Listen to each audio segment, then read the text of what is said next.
Mes chers frères et sœurs en Christ, une fois de plus, bienvenue dans les Minutes Bibliques. Ce jour, nous sommes le mercredi 24 août 2022 et les textes que nous allons vous proposer sont tirés de 1 Chroniques, chapitre 17, versets 15 à 27 et du psaume 131. Le tout agrémenté du cantique « J'ai l'assurance de mon salut » tiré du Gloire à Dieu 486. Cantique 486. J'ai l'assurance de mon salut. J'ai l'assurance de mon salut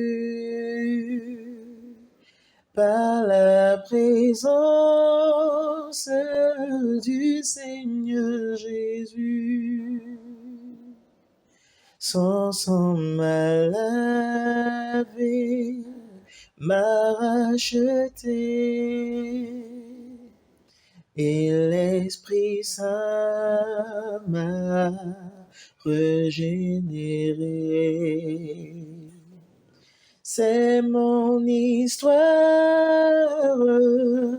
c'est là mon chant. Louez mon Sauveur à chaque instant. C'est mon histoire, c'est là mon chant.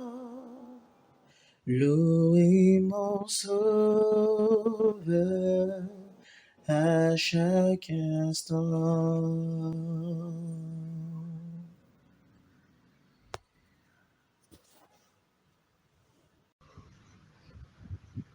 Première lecture tirée de 1 Chroniques, verset 17, chapitre 15 à 27. Nathan rapporta à David toutes ces paroles et toute cette vision. Et le roi David alla se présenter devant l'Éternel et il dit : Qui suis-je, Éternel Dieu? Et quelle est ma maison pour que tu m'aies fait parvenir où je suis? C'est peu de choses à tes yeux, ô Dieu. Tu parles de la maison de ton serviteur pour les temps à venir. Et tu daignes porter les regards sur moi à la manière des hommes, toi qui es élevé, Éternel Dieu. Que pourrait te dire encore David sur la gloire accordée à ton serviteur? Tu connais ton serviteur. Ô Éternel, c'est à cause de ton serviteur et selon ton cœur que tu as fait toutes ces grandes choses pour les lui révéler. Est-il sur la terre une seule nation qui soit comme ton peuple d'Israël, que Dieu est venu racheter pour en former son peuple, pour te faire un nom et pour accomplir des miracles et des prodiges, en chassant des nations devant ton peuple que tu as racheté d'Égypte? Tu as établi ton peuple d'Israël pour qu'il fût ton peuple à toujours. Et toi, Éternel, tu es devenu son Dieu. Maintenant, ô Éternel, que la parole que tu as prononcée sur ton serviteur et sur sa maison subsiste éternellement et agit selon ta parole. Qu'elle subsiste afin que ton nom soit à jamais glorifié et que l'on dise : L'Éternel des armées, le Dieu d'Israël, est un Dieu pour Israël, et que la maison de David, ton serviteur, soit affermie devant toi. Car toi-même, ô mon Dieu, tu as révélé à ton serviteur que tu lui bâtirais une maison. C'est pourquoi ton serviteur a osé prier devant toi. Maintenant, ô Éternel, tu es Dieu, et tu as annoncé cette grâce à ton serviteur. Veuille donc bénir la maison de ton serviteur, afin qu'elle subsiste à toujours devant toi. Car ce que tu bénis, ô Éternel, est béni pour l'éternité. Amen. Deuxième lecture, tirée du psaume 131. Cantique des degrés de David. Éternel, je n'ai ni un cœur qui s'enfle, ni des regards hautains. Je ne m'occupe pas de choses trop grandes et trop relevées pour moi. Loin de là, j'ai l'âme calme et tranquille, comme un enfant sevré qui est auprès de sa mère. J'ai l'âme comme un enfant sevré. Israël, mets ton espoir en l'Éternel, dès maintenant et à jamais. Amen. Chers auditeurs des Minutes Bibliques, bonjour et bienvenue à la dévotion matinale du mercredi 24 août 2022. Pour vous servir, le pasteur Henri Joël Mendy de l'Église évangélique du Cameroun.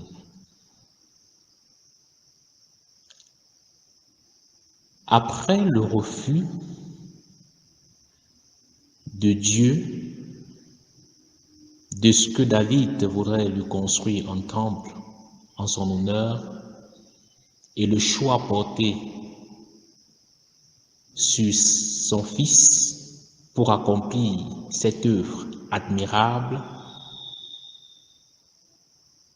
David, le roi d'Israël, reconnaît les grâces, l'attention portée par Dieu sur sa famille, qu'il juge n'être rien, l'attention des grâces de Dieu portées sur le peuple d'Israël dans son histoire et son élection comme peuple de Dieu. Bien-aimé peuple de Dieu, nous sommes donc appelés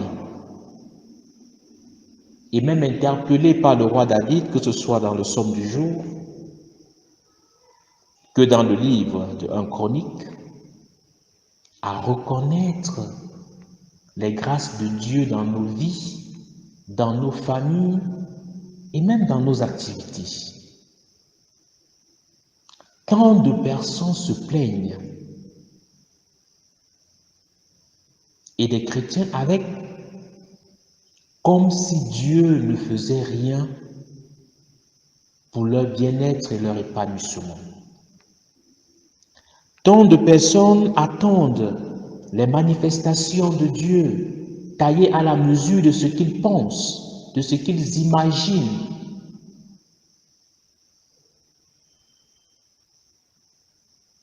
Et ne voient pas les réalisations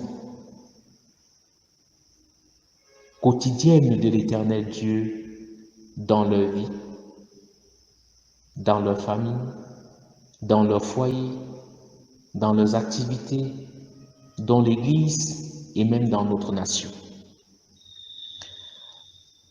Le psalmiste ou le roi David, pour ce qui le concerne, voit dans les promesses de Dieu, dans le choix de l'un de ses fils pour construire le temple de Dieu, non une mission, mais une grâce et une faveur. Et il peut dire, ô Éternel, nul n'est semblable à toi. Il n'y a point d'autre Dieu que toi. D'après tout ce que nous avons entendu de nos oreilles. Bien-aimé, qu'est-ce que tu dis de Dieu au regard de tout ce qu'il fait dans ta vie? Nous t'invitons de t'arrêter, de contempler les merveilles de Dieu et de célébrer son nom comme le fait David, tout en reconnaissant que la gloire et la grandeur appartiennent à Dieu seul, comme David, bien qu'étant roi, l'a si bien reconnu. Puisse le Seigneur bénir en nous l'écoute de sa parole et nous donner au-delà des tribulations, des difficultés que nous pouvons rencontrer, de contempler sa grandeur, de contempler son amour pour nous, de prendre conscience de ce que le Seigneur nous accompagne quotidiennement et de fondre donc en action de grâce et en célébration du nom de l'Éternel. Qu'il bénisse en nous l'écoute de sa parole, au nom du Père, du Fils et du Saint-Esprit. Merci à tous et à toutes, chers frères et sœurs, pour votre attention. Que la paix du Seigneur soit toujours avec vous.